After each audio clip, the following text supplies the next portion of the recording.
नमस्ते दोस्तों, आज आपका फिर से स्वागत है सुपर यूनिवर्स में। अगर आपको हमारे इस यूनिवर्स की सभी वीडियो देखनी है तो मैंने इसकी एक प्लेलिस्ट बनाई है जिसकी लिंक मैं डिस्क्रिप्शन में डाल दी है, जिसे आप जरूर चेकआउट करें। और अभी इस यूनिवर्स का फेज़ 2 चल रहा है और ये फेज़ 2 की 7th मूवी है जिसका नाम है अष्ट वॉरियर्स चैप्टर 1 गजस्टवस्ती वर्सेस नंदी अस्त्र। इस मूवी की स्टार कास्ट में सनी देओल एज गजस्त्र, जॉन अब्राहम एज नंदी अस्त्र और सैफ अली खान एज मायासुर। और इस कहानी की शुरुआत होती है जब महाअस्त्र युद्ध खत्म हो चुका है और कुछ अस्त्र विजयी हैं और कुछ घायल, और कुछ के मनों में सवाल है कि सबसे बड़ा सवाल है इस युद्ध का कि गजस्त्र युद्ध में क्यों नहीं आया। नंदी अस्त्र जो धर्म, साहस और बलिदान का प्रतीक है, गजस्त्र से बेहद नाराज है। उसके मन में एक ही बात गूंजती है कि जब सब युद्ध में थे तो गज कहाँ था, क्या वह डर गया था। यहीं से गलतफहमी की चिंगारी जलती है। अंधकार से बैठा मायासुर मुस्कुराता है और वह जानता है कि अस्त्रराज को हराने की सबसे आसान तरीका है कि उन्हें आपस में लड़वाना।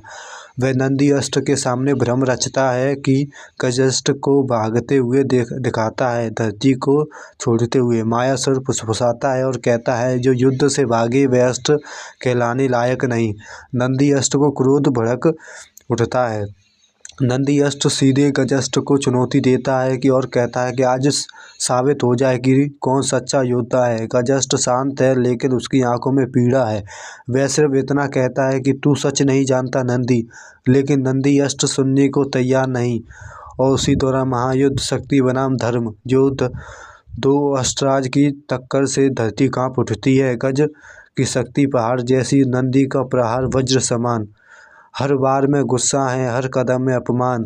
गजस्त्र वार नहीं करता, बस बचाव करता है। नंदी चिल्लाता है और कहता है, अब भी डर रहा है गज तू। युद्ध और भयानक हो जाता है। इसी बीच मायासुर प्रकट होता है। वह दोनों पर हमला करता है, ब्रह्म, माया और अंधकार से। अब साफ हो जाता है कि यह सिर्फ दो अस्त्रराज की लड़ाई नहीं बल्कि एक साजिश है। लेकिन तब तक बहुत देर हो चुकी होती है।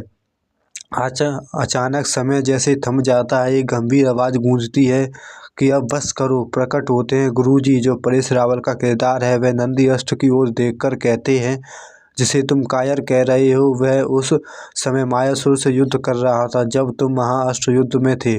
गुरु सच्चाई बताता है, गजस्त्र के अकेले मायासुर को रोके रखा ताकि वह महाअस्त्र युद्ध में हस्तक्षेप ना कर सके। सत्य के बाद मित्रता का जन्म होता है। नंदी अस्त्र स्तब्ध रह जाता है, उसकी आंखों में पछतावा है। वह गजस्त्र के सामने झुकता है और कहता है कि मुझे माफ़ कर दो भाई।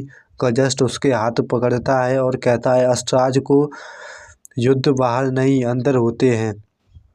दोनों मिलकर मायासुर को पीछे हटने पर मजबूर करते हैं। मायासुर जाते जाते कहता है कि आज तुम जीते हो, लेकिन अगली बार मेरा स्वामी आएगा। अब गजस्त्र और नंदी अस्त्र सिर्फ साथी नहीं, भाई बन चुके हैं। गुरुजी मुस्कुराते हैं और कहते हैं, यही कारण है कि अस्त्र को कभी साथ लाना जरूरी है। और ये कहानी यहीं पर ख़त्म होती है। इसका पहला पोस्ट क्रेडिट सीन है कि अंधकार में सिंहासन एक विशाल छाया बोलती है कि मायासुर असफल हुआ, अब मैं स्वयं आऊँगा।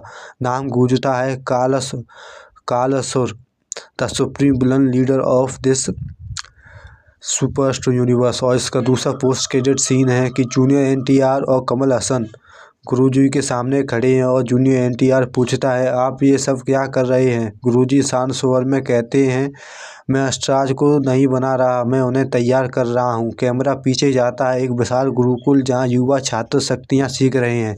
और ये यहाँ कहानी यहीं पर ख़त्म होती है। ये कहानी आपको अच्छी लगी तो मैं सब्सक्राइब करें और thank you for watching the super verse.